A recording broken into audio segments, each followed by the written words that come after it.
You're watching Fox 10 Phoenix now. Police swarm a gas station in Tempe after a body is found there overnight. Our Danielle Miller live at the QT near the 101 and University. Danielle. Well, good morning. This scene seems to be clearing at this hour. All of this started just before 3 o'clock this morning, but the medical examiner's office has left the scene here now. And you can see that vehicle there. It is loaded on the tow truck. They just arrived here on scene, and it appears that they're going to be taking that car off the property. So according to the Tempe Police Department, cameras show that a man was alone. He drove into the parking lot here at the QT. He got out of the car, then collapsed. That man was then found minutes later by another customer who alerted employees. And we're talking to the police department. They have given us some information. We were asking, how this happened, what happened to this man. And they were saying that the possibility of a self-inflicted injury is being looked into at this time. That has not yet been confirmed. But what we know is that one man was found dead outside of this vehicle here in the parking lot of this QT. It is University and Price. It is still blocked off at this time as the police are out here wrapping up their investigation. So we are still working to get further details on exactly what happened out here. And once we do get those details, we'll pass it along as it comes in. But it does appear that the tow truck driver is getting wrapped up here. Police have already started to take down the tape around the scene here. So hopefully the QT will be back open momentarily. But at this time, still closed. We'll send it back to you guys.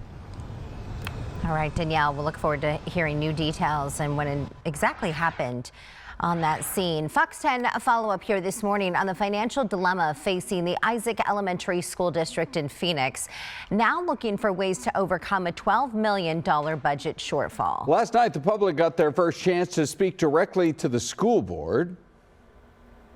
It is my hope that with my resignation, the district will be allowed to move forward with clarity and I don't know if you could hear what he was saying there, but that is the announcement where the superintendent said he was resigning. And the next thing you know, the crowd erupts in cheers. Dr. Mario Ventura, the superintendent, announced he's leaving the job and took full responsibility for the massive financial hole. Then a lot, of course, of parents and teachers and others working there are concerned about what will happen to the schools. County Treasurer John Allen has said he's not going to continue to provide warrants for the district, leaving teachers and other employees wondering if they'll even see their next paycheck. Since last Tuesday, I and others in this room have been overwhelmed with anxiety, unsure if I'll receive my paycheck next week. Do I need to look at other options? Do I need to homeschool? We need to make sure that this school... A consulting firm, J.S. Held, has been appointed to oversee district operations and will work with the county treasurer to try to find potential solutions. By the way, Lucha, Arizona is hosting a community meeting for families this evening at its location around 19th Avenue in Bethany. It'll be from 5 to 7 p.m. Now a Fox follow-up on the death of a 13-year-old girl who Tempe police say was abused and at times would be kept in a cage. Well, the 55-year-old grandmother, Virginia Lujan, is now behind bars, and some of the details that have now been revealed by authorities are in fact heartbreaking. Police say the teen, Melanie Granados, she had a cognitive delay and the mental capacity of a 3-year-old. Her mother, 33-year-old Jamie Hodges, was booked and released pending charges. Police say Lujan called 911 Tuesday evening saying her granddaughter was not breathing. Well, officers found the teen covered in bruises and sores in various stages of healing and described what they called a makeshift cage covered with human waste. The best way to describe it, it was a bunk bed, but the lower bed of that bunk was not there, and the bunk bed around the bottom was surrounded by baby cages and makeshift bars. Well, both Lujan and Hodges admitted to police they kept Melanie inside of that cage to control her. After hours in the hospital, Melanie died Wednesday morning. A judge told Lujan she would be held on a $500,000 bond. A new bill introduced at the State House in response to a string of teen violence in the East Valley. HB 2611, as we've been telling you, is named after Preston Lord, one of the victims of the violence there. If passed, it would increase penalties for aggravated assault, particularly if more than 2 people were involved in it. It also changes the offense from a Class 6 felony to a more intense Class 4 felony. Comes more than a year after the 16-year-old was beaten and killed at a Halloween party in Queen Creek. His family is backing the bill named after their son. Preston was a happy, thriving, ambitious teenager with his whole life ahead of him. He is what we are most proud of in this life. The bill will now be heard by the Judiciary Committee. You know, Ron, we all have a sweet tooth. Yes. But this guy, I don't know about what he did. Listen, caught on camera, a man caught breaking into this ice cream shop. Oh, boy. Security video shows the culprit flash through the windows of Sweet Republic at about 16th Street in Bethany Home early Wednesday morning. He then can be seen breaking the glass and stealing hundreds of dollars in cash. Well, the co-owner posting this video on social media, hoping that someone may recognize who this person is. And by the way, the window is boarded up and the shop is now open for business. If you know who this person could be, please call Phoenix Police. Pretty tough to make out on that camera. All right, so folks in Queen Valley have managed to return to their homes after a fire forced evacuations yesterday. It's called the Burr Fire. It broke out yesterday morning. This is in the foothills of the Superstitions between Apache Junction and on the highway out towards Superior. So half was evacuated, the other half put on set status. Firefighters got control of it pretty quickly, but dry brush and strong winds were definitely a cause for concern.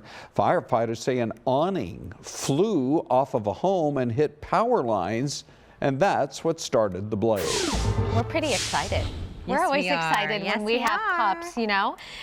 So we have some Arizona pups who are competing for the hearts of football fans everywhere in this year's Puppy Bowl. 2 dogs from the Arizona Humane Society made the roster for Team Rough.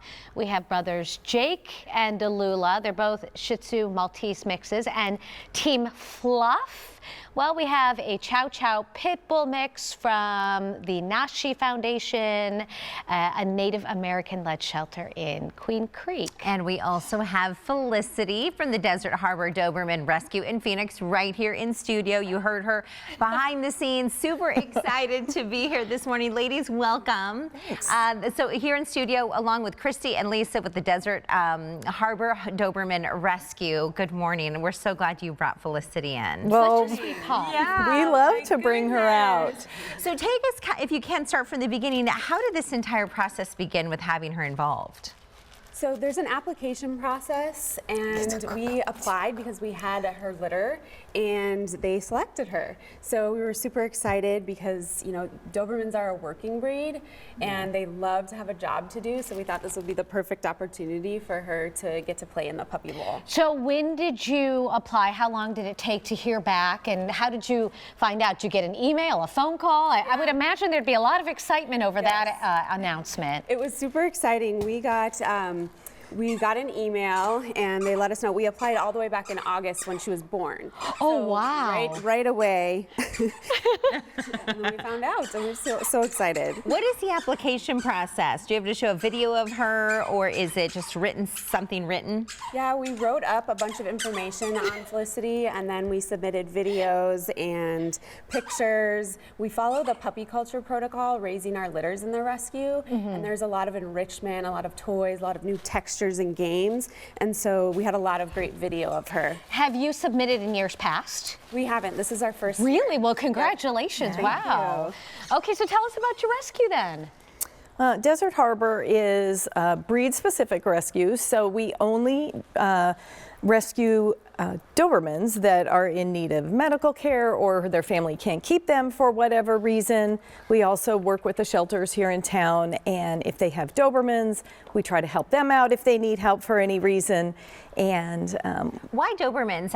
Is it because you mentioned they're a working breed? So sometimes do some families adopt them in and they think, oh my goodness, this is too difficult. Or we have 2 big Aussies and they're big working dogs too. Yeah. So they need jobs and work and they need people, and it's a lot. Yeah, you've got to keep them busy, and especially she's 6 months old, and around this age is when they're getting bigger and they're high energy, and you really need to have outlets for those energies so they don't get into trouble. She likes head scratchers, I will tell you that much, because I think I just about had her laying down on the ground. What will she do with the puppy bowl or when she's there? Is there like an obstacle course? Yeah, there's a couple of different things. So she'll get to know the other dogs, and then she'll, I know, she loves her head. So cute. She will basically go onto the field with other dogs and puppies her size, and she'll play with different toys, and the objective is to get the toy across the end zone. So that counts as a touchdown. So we're hoping that she'll get a touchdown and be featured on the broadcast as how do you train for something like that? Like, do one of you, are they on the other side of the studio and they're like, come on, go Felicity. Oh, here she comes. The fun thing is that everyone can watch her. Yes. So when is the Puppy Bowl running? Ooh. So it's on Super Bowl Sunday. It's on Animal Planet, and for those of us in Arizona, it is at noon. Oh, great. It's a little bit of a pregame. Okay. Football. Celeste, I think you're now Coach Celeste. Yeah. Yes. Come on. Okay. We'll be right back, everyone. Thanks, ladies. Thanks, Felicity. Well, it's a TGIF around here, and if you're looking for some fun things to do this weekend, well, this is the time of year. Prime time in January and February. A lot of events this weekend. So we're going to begin now in the Far West Valley. Buckeye Days kicks off today. Will run through Sunday.